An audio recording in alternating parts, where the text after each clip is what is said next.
Hello everyone and welcome back to Victory Education Lounge. I'm your host Maurice, and today we're diving into one of the most critical topics when it comes to defeating malaria, the role of government policies in malaria eradication. Before we begin, make sure to hit that like button, subscribe to the channel *, and turn on notifications so you don't miss out on any of our future videos. And hey, I'd love to hear your thoughts or experiences on this topic, so drop a comment below. Let's have a conversation. Well, today we're going to explore just that, but with a specific lens on one of the world's most prevalent diseases, malaria. The role of government policies in eradicating this deadly disease is far more significant than one might initially think. It's not just about the medical advancements or individual efforts, far from it. Government policies can quite literally make the difference between a country riddled with malaria and one that's free from this disease. From allocating resources to implementing preventive measures, the government's approach plays a monumental role. Now that we've set the stage, let's delve into the specifics of government policies and their impact on malaria eradication. First, let's consider the positives of government intervention. When it comes to eradicating malaria, the role of government policies cannot be overstated.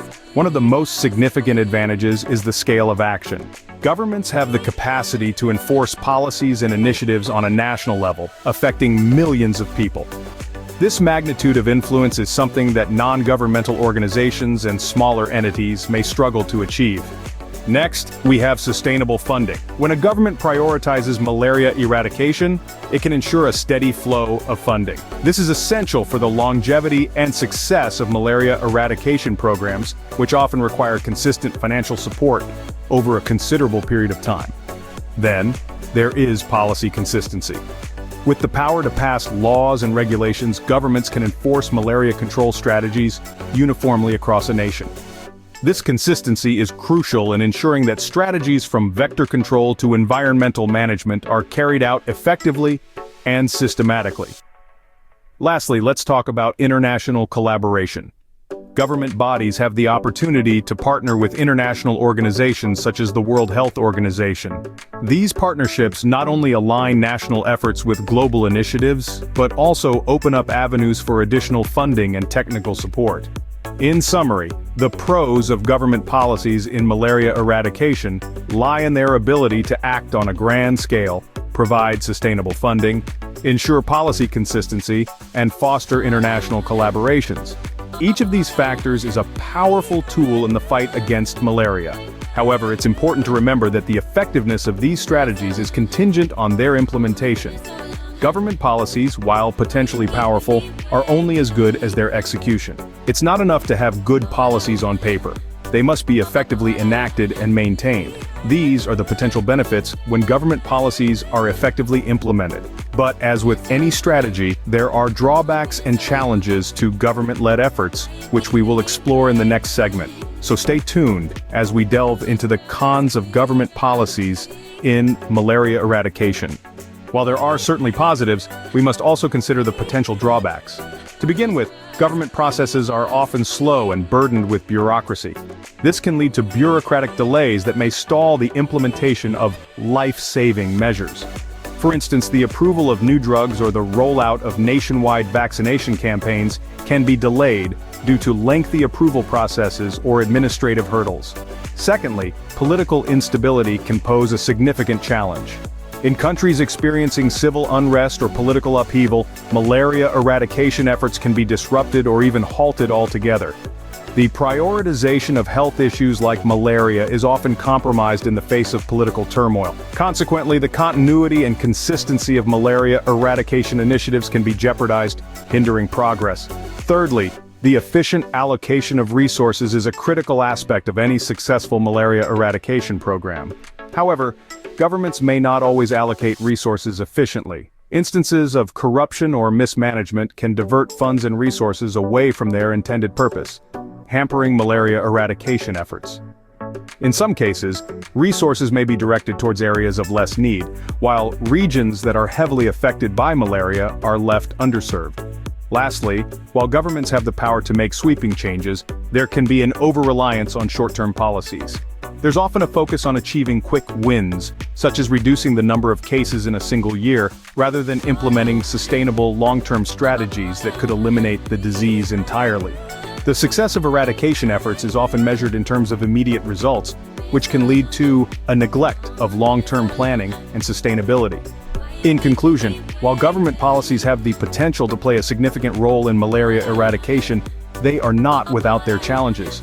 Bureaucratic delays, political instability, inefficient resource allocation, and an over-reliance on short-term policies can all hinder the effectiveness of these policies. These are the challenges that can hinder the effectiveness of government policies. And as we move forward, it's crucial that we address these issues to ensure the success of our collective fight against malaria. Now, let's consider a real-life example of government policies in action. We turn our gaze towards the Rollback Malaria, or RBM, partnership. This is a comprehensive global framework that has the backing of heavyweight international organizations such as the World Health Organization and UNICEF. The initiative's success story in Ethiopia and Rwanda is a testament to the power of government policies in combating malaria. In Ethiopia, the government took the reins and led a determined campaign against this disease. They distributed bed nets treated with insecticide across the nation, aiming to shield their citizens from the primary carriers of the malaria parasite, mosquitoes. But they didn't stop there. They also revamped their diagnostic tools, making them more efficient and accessible to the masses. This allowed for quicker detection and treatment of malaria, thus curbing its spread. Rwanda followed a similar path. Their government too embraced the RBM partnership and launched a nationwide campaign. They increased the accessibility of artemisinin-based combination therapies, a potent weapon in the battle against malaria. This ensured that those infected received timely treatment, reducing the risk of complications and death. What we can glean from these examples is that government policies, when effectively implemented, can bring about a substantial reduction in malaria cases. The governments of Ethiopia and Rwanda were able to harness the resources at their disposal and mobilize them towards a single goal: rolling back malaria. Their actions were decisive, their strategies comprehensive. But it's important to note that success wasn't achieved overnight. It was the result of consistent efforts, of policies being sustained and reinforced over time. It was the result of governments not just initiating action but also ensuring follow-through. As we can see, when government policies are well executed, they can make a significant impact on malaria eradication. They can galvanize entire nations, turning the tide in the fight against this deadly disease. But as always, the key lies in the execution. On the other hand, not all government policies have been successful. There are instances where the fight against malaria has been marred by political instability and corruption, leading to the failure of eradication efforts. Take, for instance, some countries in sub-Saharan Africa, where political upheaval has been a constant challenge. In these regions, governments have struggled to maintain consistent malaria control strategies, let alone implement new ones.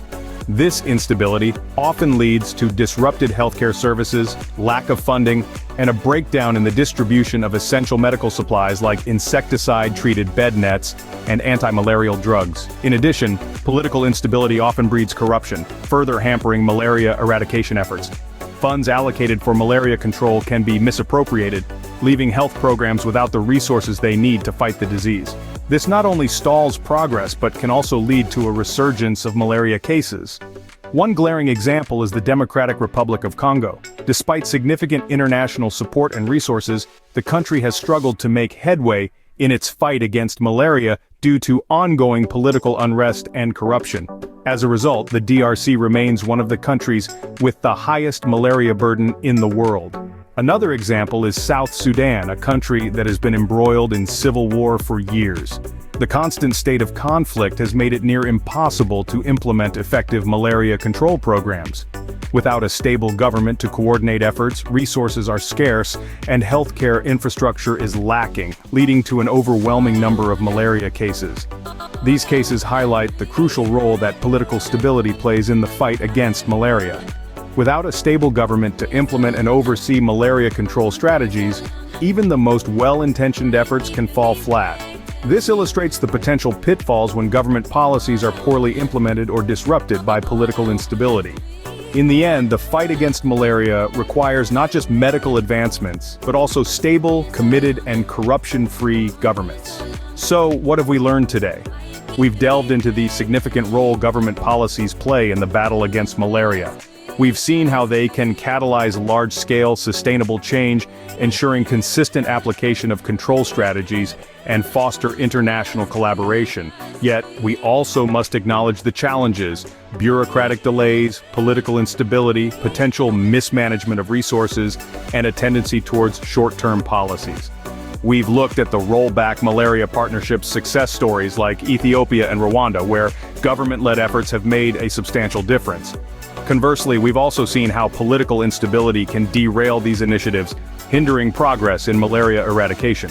This intricate dance between policy, action, and outcome illustrates that while government policies are crucial, their effectiveness hinges on correct implementation and sustainability. It's not enough to merely have policies; they must be diligently enforced and upheld for the long haul.